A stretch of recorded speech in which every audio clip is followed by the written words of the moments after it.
on deck trying to win the World Series tonight. Everything LA all day for Key this year. No, it's good. That's a great thing. Yeah, exactly. Every now and then a city or two gets a little nugget, right? Boston gets theirs. Well, they've been getting theirs for a while. Yeah. You know, New York hasn't, outside of the Yankees. Well, no, the Yankees and Giants for many years gave y'all a lot of, love. And what else? Who else would be a city? I know Boston, New York, LA. Not in basketball and football, though. I mean, not in basketball and baseball, though, right? But yeah. So, I mean, that this is a huge year for you guys. I mean, Dodgers win the World Series. Lakers win the NBA championship. I don't think I've ever seen a city with basketball and baseball, right? That would mean the Yankees will have to do it when the Knicks do it. I wonder. Chicago? Maybe Sox or something like that? Mm-hmm. We need some fans out there to help us with this one. But I don't think cities have done it in baseball and basketball. I'm saying, Red Sox and the Celtics. But you mean winning in the same year? Yeah. Oh, I don't know about winning in the same year. I'm just talking about over a period of time. Over several years. This has been a big drought for Los Angeles just in general when you start talking about the Dodgers and the Lakers. The Lakers went 10 years, the Dodgers since 1988. Mm-hmm. I mean, you were in diapers then, right, Z? I mean, it's one of those deals. But I think, tonight obviously is the closeout game, but it makes me a little scary because this is a bullpen game for us opposed to having one of the big aces on the mound. If we had one of the – somehow if we could have had Walker Buehler in this one, I'd be like, yeah, woo. But then we don't have that. We have a bullpen game. We're going to go get him in the inning in 2/3. Gosling's got to come sit with me about the second inning. For real, though. I don't be messing around with that, man. Because these are the games, Zubin, I look forward to the text chain. I know you're not. Can we get you back on the text chain? I think my life is better off without the text chain. I love you, fellas. You have to see the roller coaster of emotion on a night like tonight with Key. Especially when it starts getting into like the bottom of the 6th, the 7th. Watching it, it's pretty entertaining. Bottom of the 6th or the 7th, I'm probably at the bottom of the bottle. We should mention we'll have much more on the World Series coming up in just a little bit. We'll hear from Dave Roberts at 6:45. Walker Buehler would start Game 7 if the Dodgers do have it tomorrow. Tony Gonsolin going tonight. So the Rams look good. On the other side, don't believe the hype.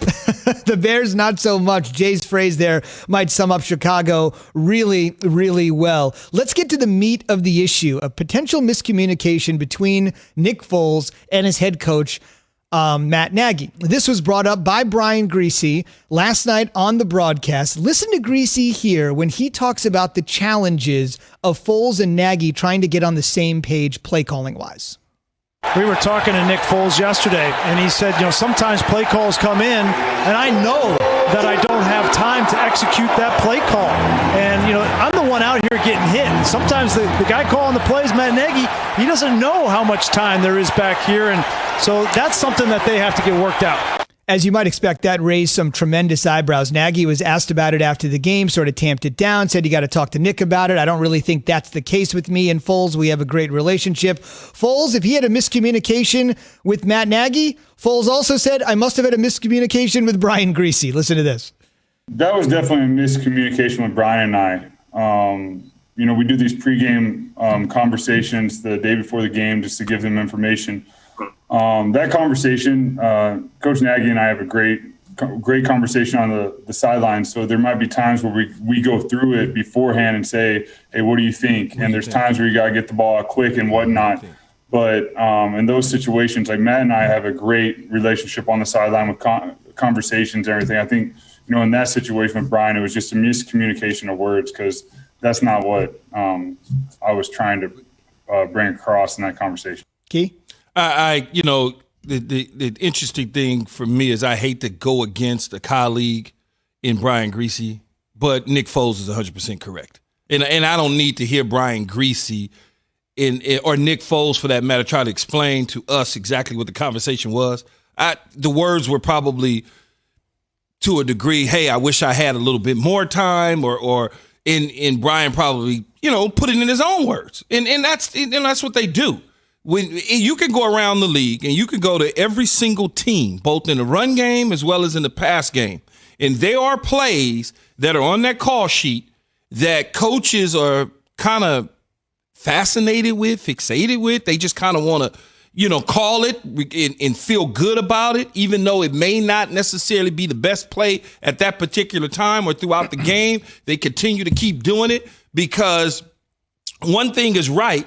They're not in the cockpit, so they're not sitting back there dropping back to be able to tell what the rush looks like. They got to get a feel from the sidelines, or they may not understand right then and there that the protection has broken down and there's no answer for Aaron Donald, even though they may think that there is. When you're calling a game and the flow of the game as an offensive coordinator, and we could also have a conversation with Todd Haley, former head coach of the Kansas City Chiefs, offensive coordinator of Cleveland Browns, who's going to be joining us later, about this, is that there's plays in your call sheet that you just stick with, even though the guy may be getting, beat down. They just will call them because eventually it comes around as a positive in the run game as well, where we all sit at home and we say to ourselves, Jay, why is he calling that play? I don't know, it's 2 yards. They're not getting anywhere. It's like eventually it's going to pop. And sometimes that happens like that. So, you got to think that Matt Nagy, along with Nick Foles, kind of know exactly what it is that they want to do from an offensive standpoint and feel good about it. Well, they kept Chicago to 49 yards on the ground. So, and he got sacked. Nick Foles got sacked 4 times. Let's just. Well, you're going to get sacked 4 times with Aaron Donald in that front. Agreed. So let's just call this what it is, Key.